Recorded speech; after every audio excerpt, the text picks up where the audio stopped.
So I guess how was day one? No contact, coach said, huh? Nah, no contact. It was good though. The young guys were getting in early and getting some fundamentals down. And the older guys came in and we got about a good hour and a half worth of work, and it was good. We ran. We're gonna be a running team, so we got up and down a little bit, did a little offensive stuff, some defensive sets, and it was good to just see everybody on the court together.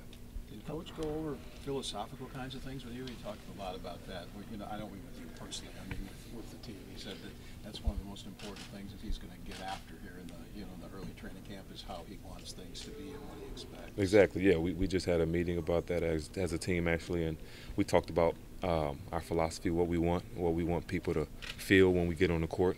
Our speed, playing hard every time we get on the court.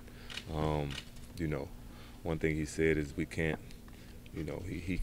He can't teach heart and go get him. He can't teach that. So if you don't have that, you won't be on this team for long, let alone in the NBA. So we're going to be a team that works hard, that gets after you, and we're going to be a team that respects the game. So like I said, we're going to be a pretty fast team. We're going to try to run, and it's going to be a fun way to play basketball. What are some of the challenges when you guys are trying to increase tempo, especially when you got some young players? It's not really much of a challenge. It's just a matter of, since we're getting it from the get-go, we know this is how we want to play. And since they're younger, it's actually it's easier. They have young legs. They can run all day. I guess the only challenge may be, guys that have come from teams that walked it down, like Zebo's been used to, coming down half court, get the ball in the post, and he's still one of the best post scorers in the league. So when he's in the game and he has a mismatch, we're going to utilize that. But other than that, guys are used to running. Guys like to run. It's a fun way to play. For the few of you guys who were back from last year, how much does it help that you guys had to kind of switch things up in February and start working toward playing this style? Yeah, it helped. Yeah, that's one thing. It would be tough if we were halfway and we're trying to switch our style. But like you said, since we had a half, myself, Costa, Buddy, Scal, we had a half year of playing this style, and the young guys have been here for almost 2 months. Getting the plays, getting the style of play that they want integrated into their minds. So it's a pretty seamless transition into the first day. What has impressed you about the young guys, especially you said they've been here, a lot of them have been here all summer long? The way that they're able to listen, man. They're being pros. They were here early, got in their lift early, and then came on the court. They haven't complained. They haven't done anything. They're just being professional, and that's what you ask. They understand that they don't know. They're not coming in with an entitlement. They understand that they don't know, and that they have a couple of vets that know what it takes to be a professional in this league, and they're taking advantage of that. Have you ever seen an influx of players like this? So many young players, 9 players with 1 year of experience or less? Nah, I haven't, and I have not. And I would 9 players with 1 year or less, and then the 10th is 2 years. So yeah. This is the youngest team I've ever been on. But it's fun, man. It's fun. Like I said, we have a group of guys. The biggest thing is we have a group of guys that are good guys, and nobody has any hidden agenda that I've seen. And when you have teams like that, especially when the guys are young and they're yearning to learn, it makes basketball fun. Last year, your veteran leadership was relied upon a lot, even on that team, and this team is so much more younger.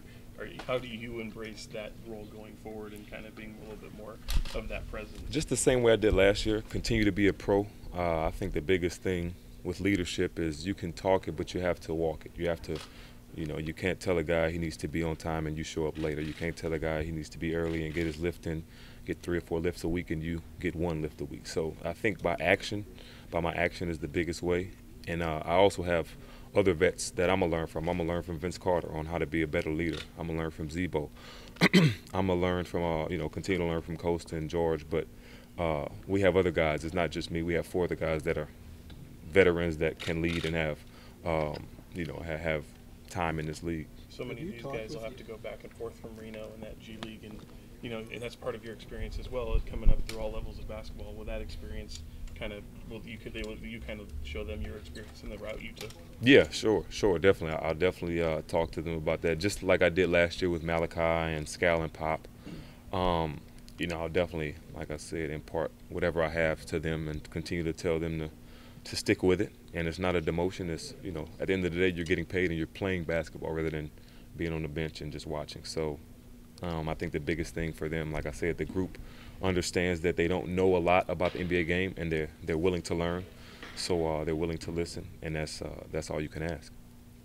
You mentioned Coach says you can't coach Hart, but you have Zebo, who's known for his grit and grind, and you have Vince, who's been in the league for 20 years, and obviously that takes heart to sustain that. So how encouraging is that to have those new additions to help coach that and teach that and impart that and practice it? It's great. It's amazing. That's part of the reason Coach went after. We wanted to go after guys like that show what it takes to be a 15, 20-year vet in this league. And, because a lot of guys, don't know. Like I said, we have such a young team, they just don't know what it takes to be a pro and let alone be a 10, 12, 15-year vet. So having guys like that, Vince, Hall of Famer in my book, Zebo, one of the best low post scorers we've had in a long time, to have those guys here in practice and, be able to pick their brain. If I was a Buddy Hield, I'd be asking Vince Carter question after question, same thing if I was Scal talking to Zebo. So it's great to have guys like that to show these guys this is what it takes to make it this long in this league. What are your thoughts, if, when, and how, as far as an anthem, demonstration, or protest, or whatever gesture? I think we're going to talk about that as a team. I don't stand for the injustices in this country, especially against minorities, particularly blacks. But whatever we do, we're going to talk about that as a team, and whether we do it individually or as a team, you'll see what we do.